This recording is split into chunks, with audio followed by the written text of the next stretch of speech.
Hello everyone, welcome to this educational video. आज की इस वीडियो में मैं बात करूंगा बंगाल और अंग्रेजों के बारे में।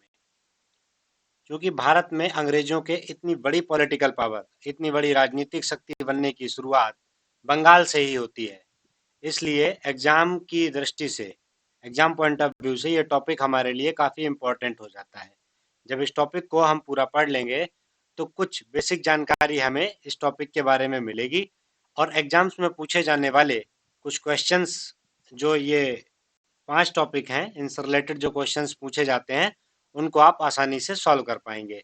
जैसे कि बंगाल में अंग्रेजों की बस्तियों की स्थापना कब हुई, प्लासी और बक्सर के युद्ध क्या हैं, युद्ध से पहले की स्थिति क्या थी, क्या वो परिस्थितियां थी, क्या सिचुएशंस थी जिनकी वजह से ये युद्ध हुए, दोनों युद्धों का रिजल्ट क्या था, और भारत पर इन युद्धों का, इन वॉर का क्या प्रभाव पड़ता है, किस हद तक ये भारत को प्रभावित करते हैं। टॉपिक को शुरू करें उससे पहले मैं चाहता हूं कि आप कुछ क्वेश्चंस को देख लें जो विभिन्न कॉम्पिटिटिव एग्जाम्स में पूछे गए हैं, और कुछ ऐसे क्वेश्चंस हैं जो बार बार रिपीट भी हुए हैं। इन क्वेश्चंस को देखने से आपको ये पता चलेगा कि किस तरीके के क्वेश्चन एग्जाम्स में पूछे जाते हैं। पहला क्वेश्चन सीधा सीधा है, जो 2-3 बार पूछा गया है। प्लासी का युद्ध किस सन में लड़ा गया था, प्लासी का मैदान कहाँ स्थित है। तीसरा क्वेश्चन देखिए, निम्नलिखित में से कौन सा युद्ध है जिसने भारत में ब्रिटिश प्रभुत्व को प्रारंभ किया। तो 4 युद्धों के नाम दिए हैं, बक्सर, प्लासी, मैसूर, 1857। इसके बाद चौथे क्वेश्चन को देखिए, इलाहाबाद की संधि के बाद रॉबर्ट क्लाइव ने मुर्शिदाबाद का उप दीवान किसे बनाया। एक इलाहाबाद की संधि होती है, उस समय रॉबर्ट क्लाइव गवर्नर था। संधि के बाद में एक दीवान की नियुक्ति, उप दीवान की नियुक्ति की जाती है, उसका नाम पूछा गया है। निम्नलिखित में से किसने अपनी राजधानी को मुर्शिदाबाद से मुंगेर स्थानांतरित किया। कौन अपनी राजधानी को, उस समय बंगाल का नवाब कौन था जो मुर्शिदाबाद से मुंगेर लेकर के गया था बंगाल की राजधानी को। तो 4 ऑप्शन दिए हुए हैं। अगला क्वेश्चन है, सबसे अधिक निर्णायक युद्ध जिसने अंग्रेजों के भारत में प्रभुत्व को संस्थापित किया। तो फिर से वैसे ही एक प्रश्न है, बक्सर, प्लासी, वांडीवास, पानीपत। 3-4 बार ये क्वेश्चन पूछा गया है। अगला क्वेश्चन देखते हैं, बक्सर की लड़ाई के समय बंगाल का नवाब कौन था। तो ये आपको पता होना चाहिए कौन नवाब था, ठीक है। अगला क्वेश्चन देखते हैं, 1765 में ईस्ट इंडिया कंपनी को बंगाल की दीवानी किससे प्राप्त होती है। यानी कि जो बक्सर का युद्ध 1764 का हो जाता है, उसके बाद में बंगाल की दीवानी ईस्ट इंडिया कंपनी को मिलती है। तो जिसने ये दीवानी ईस्ट इंडिया कंपनी को दी है वो कौन है, किसने दी है, बंगाल के नवाब ने दी है, या मुगल सम्राट ने दी है, या इंग्लैंड के शासक ने दी है, या अफगान के राजा ने दी है। और ये यूपीपीएससी जीआईसी 2010 में पूछा गया था। लास्ट क्वेश्चन देखते हैं, सम्राट शाह आलम द्वितीय ने ईस्ट इंडिया कंपनी को बंगाल, बिहार तथा उड़ीसा की दीवानी कब प्रदान की। तो ये क्वेश्चन को भी आपको आगे आंसर मिल जाएगा, और आप देख सकते हैं 48, 49, 50, 51, 52 लगातार कितनी बार ये क्वेश्चन जो है वो पेपर में पूछा गया है। और इस टॉपिक से क्वेश्चंस जो हैं वो काफ़ी ज़्यादा रिपीट करते हैं, और भी बहुत सारे क्वेश्चंस हैं जिनका कि आप स्टडी कर सकते हैं अनसॉल्व पेपर या सॉल्व पेपर से। तो चलिए आगे बढ़ते हैं और हम अपने टॉपिक की शुरुआत करते हैं। अंग्रेजों में बंगाल की जो पहली कोठी स्थापित होती है वो 1651 में होती है, क्योंकि 1613 में हम देख चुके हैं सूरत में उन्होंने कोठी स्थापित की थी, पहली कोठी थी अंग्रेजों की। लेकिन ये जो सूरत की कोठी थी ये गुजरात में थी। तो जो बंगाल की जो पहली कोठी थी, बंगाल की पहली कोठी स्थापित होती है 1651 में। और इस कोठी की बनाने की, इस जो सेंटर जो बना था, इसकी परमिशन दी थी उस समय बंगाल का एक गवर्नर था शाहजहां। उसका एक पुत्र था शाह सूजा, उसने अनुमति प्रदान की थी। और ये जो शाहजहां है ये मुगल बादशाह नहीं है, ये मुगल बादशाह से एक दूसरा व्यक्ति है जिसका कि नाम शाहजहां है, और ये बंगाल का गवर्नर था उस समय। 1651 में क्या होता है, एक फायदा मिलता है अंग्रेजों को। उस समय एक डॉक्टर थे, यूरोपीय डॉक्टर थे, डॉक्टर बोटन, जो इस समय भारत में ही मौजूद थे। और एक राजवंश की एक जो लेडी है वो बीमार पड़ जाती है, और बोटन उसका इलाज कर देते हैं, जिससे कि बड़ा खुशी होती है राजवंश को। और 3,000 रुपये में अंग्रेजों को बंगाल, बिहार और उड़ीसा में अनुमति मिल जाती है, फ्री ट्रेड करने की, मुक्त व्यापार करने की अनुमति मिलती है 1651 में। 1698 में जो बंगाल का सूबेदार है अजीम उस्सान, उन्हें सुतनती, कलिकाता और गोविंदपुर, ये 3 जगह थी उस समय, सुतनती, कलिकाता और गोविंदपुर, इनकी जमींदारी प्रदान कर दी जाती है। और इसके लिए अंग्रेजों को जो पुराना जमींदार था उसको सिर्फ और सिर्फ 1200 रुपये देने थे। पुराना जमींदार उस समय शोभा सिंह था, जो इस जगह का जो जमींदार था। और जो सुतनती, कलिकाता और गोविंदपुर है, ये वहीं पर है जहां पर आज कलकत्ता बसा हुआ है। बात आती है सन 1717 की। हम पहले पढ़ चुके हैं, 1717 में अंग्रेजों को मुगल सम्राट से एक फरमान प्राप्त हुआ था, जिसे सुनहला फरमान कहते हैं। और चूंकि जब ये फरमान मिला तो इसकी वजह से बंगाल और अंग्रेजों के बीच में काफ़ी तनाव बढ़ जाता है।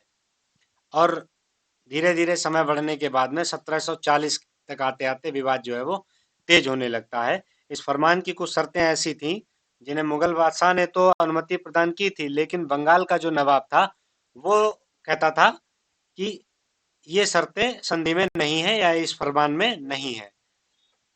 बंगाल का नवाब था, तभी अंग्रेजों ने क्या किया, जो बंगाल में उनका एक फोर्ट विलियम था, जो किला था उनका, उस फोर्ट विलियम के आसपास खाई बनानी शुरू कर दी। और इन्होंने खाई बनाई, उसके लिए रीजन दिया कि हम मराठा आक्रमण से बचने के लिए ये खाई बना रहे हैं।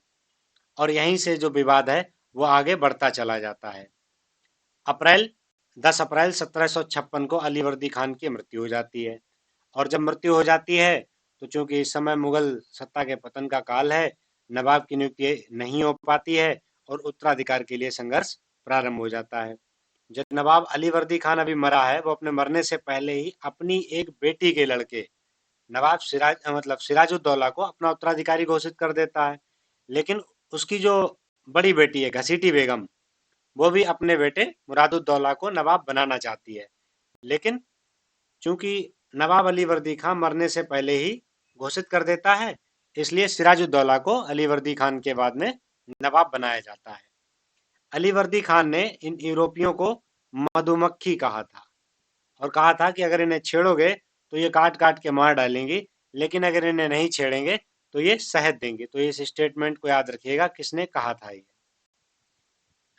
अब हम देखते हैं कि जो युद्ध हुआ है, प्लासी का युद्ध हुआ है, उससे पहले की क्या परिस्थितियां चल रही थी, क्या पृष्ठभूमि थी, क्या क्या घटनाक्रम चल रहा था। हम देख चुके हैं कि फोर्ट विलियम के आसपास खाई बनाई जाने लगी थी मराठा आक्रमण के नाम पर।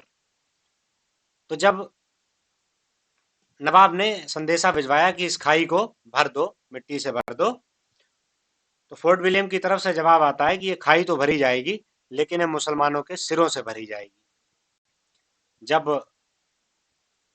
नवाब ने घसीटी बेगम को बंदी बना लिया तो दीवान जो राजवल्लभ था अपनी सारी संपत्ति अपने पुत्र कृष्ण बल्लभ को देता है और फोर्ट विलियम भिजवा देता है।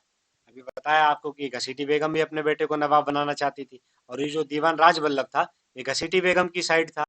तो इसने क्या किया, जैसे ही घसीटी बेगम को बंदी बनाया जाता है, अपनी ये संपत्ति है, अपनी संपत्ति और घसीटी बेगम की जो संपत्ति है उसको भिजवा देता है फोर्ट विलियम में।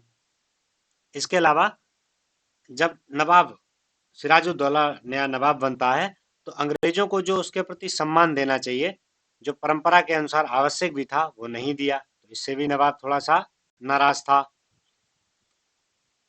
इसके बाद जब नवाब बन जाता है सिराजुद्दौला, तो सिराजुद्दौला अंग्रेजों से कहता है कि हमें अपनी कासिम बाजार की फैक्ट्री दिखाओ। तो कासिम बाजार की फैक्ट्री दिखाने से अंग्रेज जो है वो मना कर देते हैं। अंग्रेज क्या सोचते थे कि कलकत्ता की जो उन्हें जमींदारी मिली हुई है वो उस क्षेत्र की पूर्ण राजनीतिक स्वायत्तता उन्हें दे देती है। जबकि नवाब क्या सोचता था कि जो अंग्रेजों को जमींदारी दी गई है वो मात्र एक नवाब के प्रतिनिधि या रिप्रेजेंटेटिव की तरह है, जहां से वो केवल और केवल टैक्स कलेक्ट करते हैं और नवाब को देते हैं। ये कुछ इस तरह उस समय की कुछ परिस्थितियां बन रही थी। जिन्होंने थोड़ा टेंशन्स को बढ़ाया, जिससे कि प्लासी का युद्ध होता है। कुछ तात्कालिक कारण थे, मतलब युद्ध से जस्ट पहले जिन्होंने युद्ध को शुरू करा दिए। तो उसमें पहला कारण था कि कृष्ण वल्लभ जो संपत्ति लेकर के फोर्ट विलियम में चला गया था शरण लेने के लिए, वो वजह थी। और दूसरा, नवाब की अनुमति के बिना जो फोर्ट विलियम की किलेबंदी की गई थी, एक्स्ट्रा किलेबंदी की गई थी, वो एक वजह थी प्लासी के युद्ध की। अब प्लासी के युद्ध पूर्व देखते हैं कि दोनों पक्षों में क्या क्या चल रहा है। नवाब ने किलेबंदी का स्पष्टीकरण मांगा था, तो जिसको संदेश बना करके भेजा था नारायण राव, उसने क्या किया कि संदेश सुना रहा था तो अंग्रेजों ने उसके साथ दुर्व्यवहार किया। और नवाब ने क्या किया, इस पर गुस्सा होकर के 4 जून 1756 को कासिम बाजार की जो फैक्ट्री थी अंग्रेजों को, उसको घेर लिया। और जो उसमें फैक्ट्री का अधिकारी था वॉट्स, उसने आत्मसमर्पण कर दिया। फैक्ट्री में जितना भी गोला बारूद था वो नष्ट कर दिया गया। कासिम बाजार की फैक्ट्री में भले ही आत्मसमर्पण हो गया हो, लेकिन फोर्ट विलियम में अभी भी जो एक अधिकारी है रोजर ड्रेक, उसके नेतृत्व में फोर्ट विलियम काउंसिल ने जो एक एप्रोप्रिएट बिहेवियर नवाब के सामने पेश करना चाहिए, वो पेश करने से मना कर दिया। अब चूंकि बंगाल का नवाब है, तो उसने क्या किया कि फोर्ट विलियम को 15 जून 1756 को घेर लिया। ये प्लासी से युद्ध से पहले की बात है। फोर्ट विलियम को घेर लिया। 17 जून को रेजर ड्रेक और बहुत से अधिकारियों को हुगली नदी में एक फुल्टा द्वीप है, जो नदी के बीचों बीच में द्वीप है, उस पर शरण लेनी पड़ी। ये द्वीप ऐसा था कि जब ज्वार आता था, जब टाइड आता था, तो ये पानी में डूब जाता था। इसके बाद में फोर्ट विलियम में एक अधिकारी नियुक्त था, हॉलवेल। तो हॉलवेल अपने विवरण में, अपने डिस्क्रिप्शन में लिखता है एक घटना के बारे में, जिसे काल कोठरी की घटना कहते हैं। तो वो कहता है कि 18 फीट बाई 14 फीट के कमरे में 146 अधिकारियों को बंदी बना लिया गया, और इनमें से 146 में से केवल 23 जिंदा बचे। इतनी घुटन हुई उनको कि इस घुटन से ही वो मर गए।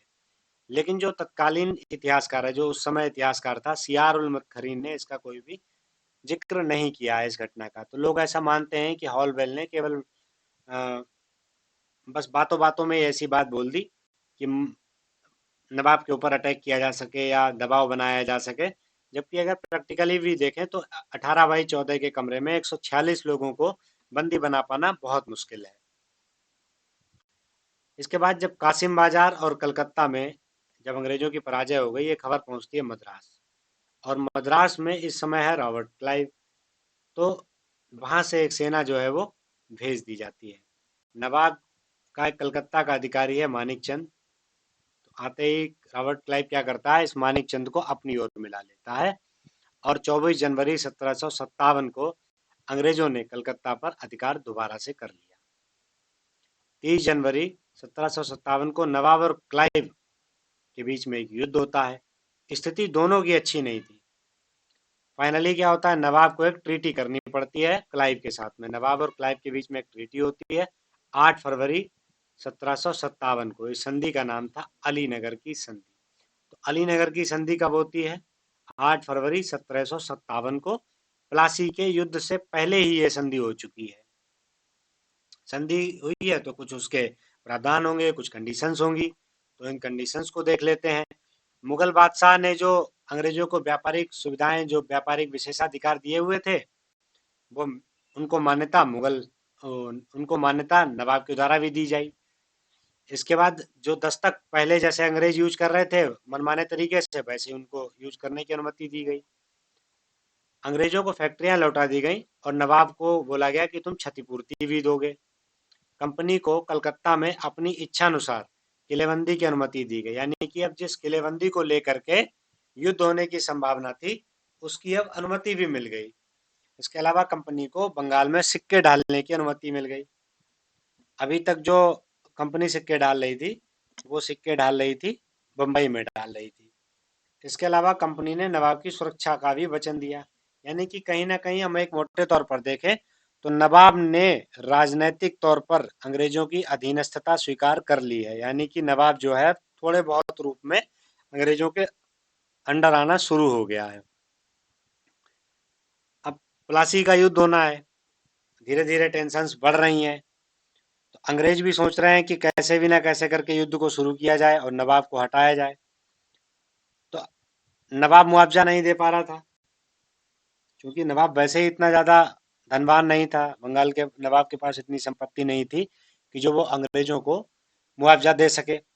इसके अलावा कंपनी ने युद्ध की तैयारी भी शुरू की, और सिराज ने जो संधि हुई थी अलीनगर की, उसमें एक शर्त थी कि किसी भी विदेशी कंपनी, यानी कि फ्रांसीसी कंपनी या डच कंपनी, इनके साथ में कोई भी संपर्क स्थापित करने की कोशिश नहीं करेगा, संबंध बढ़ाने की कोशिश नहीं करेगा। इसकी सिर्फ एक बात कही गई थी, लेकिन अंग्रेजों ने इसे संधि का आवश्यक अंग मान लिया था, इसे जरूरी मान लिया था।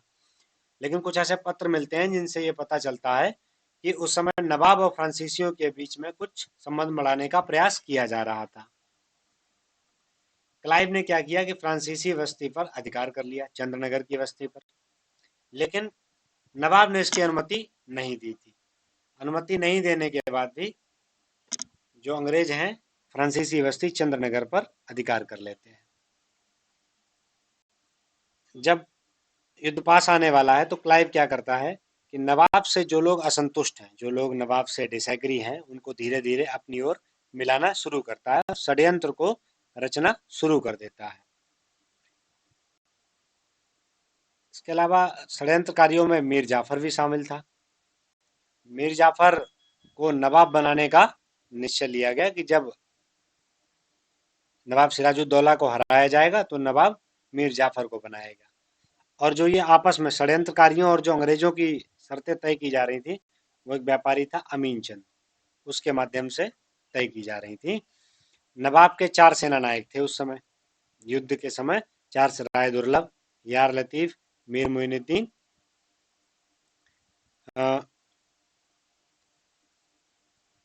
एक और कोई, सॉरी, मीर जाफर भी उसका सेना नायक था।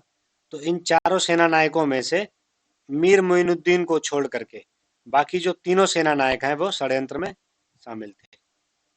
यानी कि आप देख सकते हैं कि बंगाल के नवाब के 4 सेना नायक हैं, चारों के अधीन उसकी सेना है, लेकिन 3 जो हैं वो युद्ध से पहले ही अंग्रेजों की तरफ मुड़ गए हैं। तो बताइए, ये नवाब सिराजुद्दौला हैं जो, ये कैसे युद्ध लड़ेंगे अंग्रेजों से? ये तो मात्र एक बस खाना पूर्ति का युद्ध होगा। अब जब सारी तैयारियां पूरी हो जाती हैं तो क्लाइव क्या करता है? क्लाइव नवाब सिराजुद्दौला पर यह आरोप लगाता है कि तुमने अलीनगर की संधि का उल्लंघन किया है, तुमने उसको फॉलो नहीं किया है।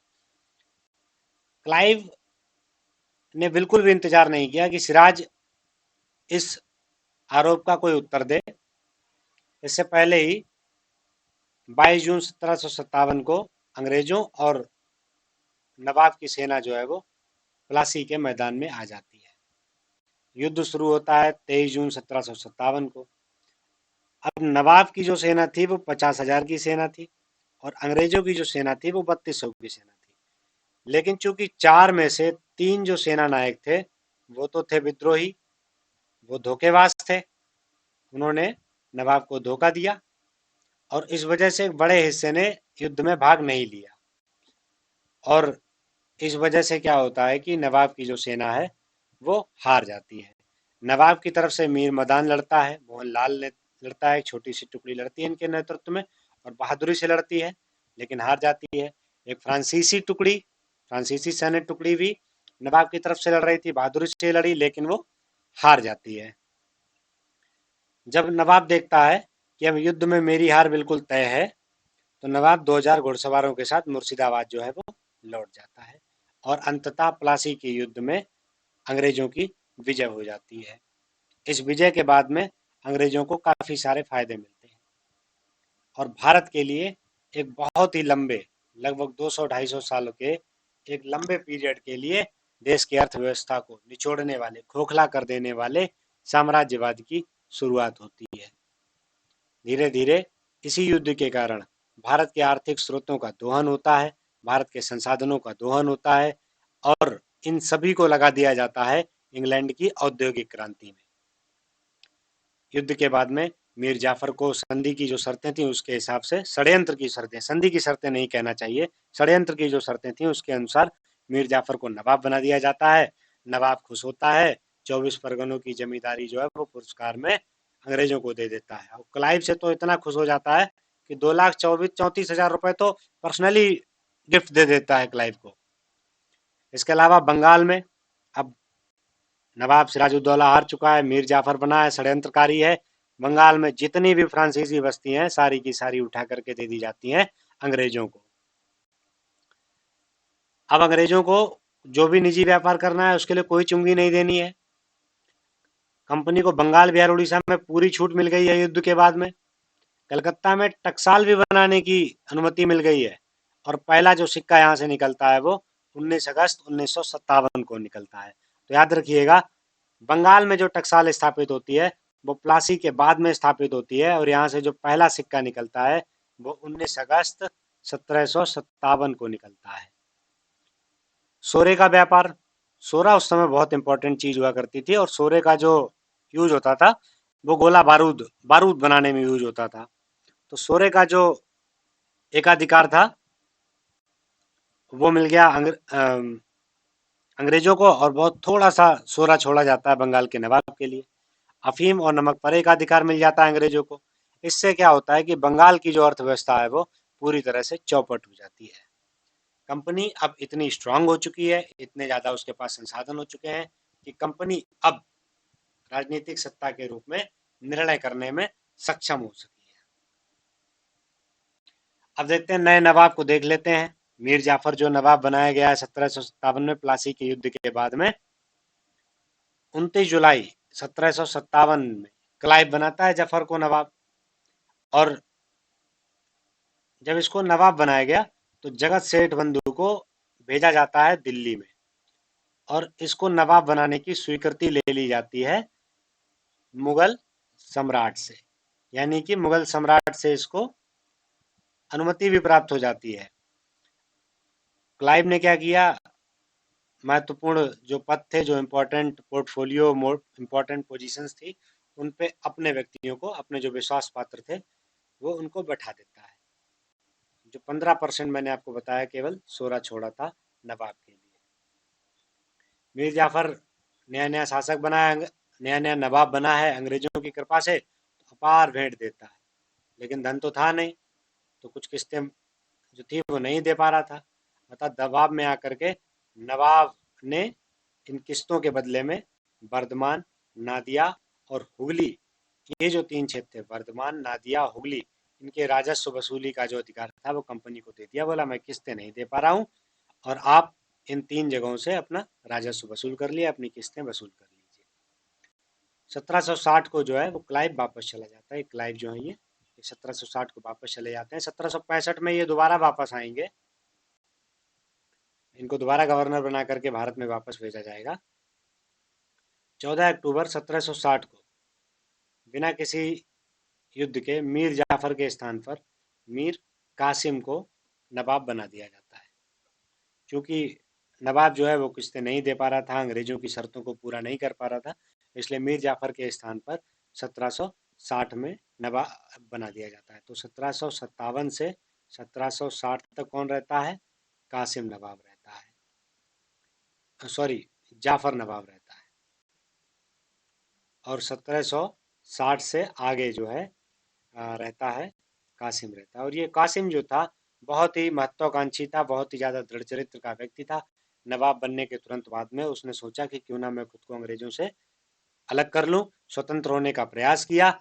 इसलिए इसने क्या किया कि अंग्रेजों का हस्तक्षेप कम हो सके, इसलिए उसने क्या किया, 1762 में अपनी राजधानी को मुर्शिदाबाद से मुंगेर ले गया, ताकि जो और पास इतने सारे अंग्रेज घूमते रहते हैं, इतना षड्यंत्रकारी वातावरण है, उससे वो दूर जा सके और एक स्वतंत्र बंगाल की राज्य की स्थापना करने के लिए एक वातावरण को तैयार कर सके, एक पृष्ठभूमि को तैयार कर सके।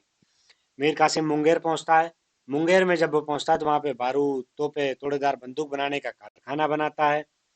अपनी सेना को यूरोपीय पद्धति से प्रशिक्षण देने का भी प्रयास करता है, और इसके लिए फ्रांसीसी और अंग्रेज अधिकारियों को नियुक्त भी करता है, उनको वेतन देता है और कहता है कि हमारी भी सेना को यूरोपीय पद्धति के अनुसार तैयार करो। राज्य की आय में भी वृद्धि का प्रयास करता है। सभी विरोधी अधिकारियों जमींदारियों का दमन शुरू कर देता है। उसे जो जो लगता है कि अंग्रेजों की तरफ मिले हुए हैं, बंगाल के लिए हानिकारक हैं, उनका वो दमन शुरू कर देता है। मीर कासिम ने देखा कि अंग्रेज जो हैं वो दस्तक का जो है वो काफ़ी दुरुपयोग करते हैं। तो मीर कासिम ने क्या किया कि भारतीय व्यापारियों को भी दस्तक का प्रयोग करने की अनुमति दे दी। याद रखिएगा, भारतीय व्यापारियों को दस्तक का प्रयोग करने की जो अनुमति दी थी वो कासिम ने दी थी, नवाब मीर कासिम ने दी थी। इससे जो कलकत्ता परिषद थी, जो अंग्रेजों की परिषद थी फोर्ट विलियम में, वो नाराज हो जाती है और कहती है कि इस आदेश को वापस ले लो। लेकिन चूंकि कासिम तो नवाब है, महत्वाकांक्षी नवाब है, वो इस आदेश को वापस लेने से मना कर देता है। मीर कासिम उल्टा कंपनी के ऊपर आरोप लगाता है। कहता है जो 1760 की संधि हुई थी उसके अनुसार जो सेना नवाब के लिए रखी गई है और उसके लिए जो 3 जिले प्रदान किए गए हैं, वो सेना तो नवाब के खिलाफ काम कर रही है, नवाब की जासूसी कर रही है। अतः ये जिले वापस लौटिया दिए जाएं और ये जो आय हुई है वो भी लौटा दो और सेना को वापस ले लो। आप देख सकते हैं कि जो मीर कासिम है वो मीर जाफर के कंपैरिजन में काफी ज्यादा महत्वाकांक्षी है। फिर भी कलकत्ता काउंसिल क्या करती है, 11 सूत्री एक प्रस्ताव भेजती है नवाब मीर कासिम के पास। लेकिन मीर कासिम क्या करता है, इसे ठुकरा देता है, बोला हमें आपकी बात नहीं माननी है। तो कलकत्ता काउंसिल जो है वो मेजर एडम के साथ 10 जून 1763 को एक सेना भेज देती है नवाब को हटाने के लिए। नवाब जो है वो हार जाता है। हारने के बाद में मुंगेर से भागता भागता पटना पहुंच जाता है नवाब, और गुस्से में था उस समय। तो 148 कैदियों की मृत्यु कर देता है। और इन कैदियों में कौन कौन थे, अंग्रेज थे, कुछ जो षड्यंत्रकारी थे जैसे राम नारायण था, जगत सेठ बंधु थे, इनकी हत्या कर देता है। और इस घटना को कहते हैं पटना हत्याकांड के नाम से। तो जो पटना हत्याकांड है उसको आप याद रखिएगा, ये 1763 में हुआ था। अंजाम किसने दिया था, मीर कासिम ने इसको अंजाम दिया था।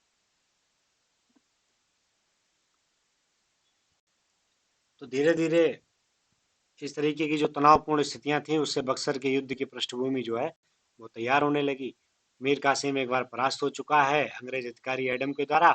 तो वो क्या करता है, नवाब शुजाउद्दौला, अवध का जो नवाब है, मैप में थोड़ा सा देख लेते हैं, ये भारत का मैप है।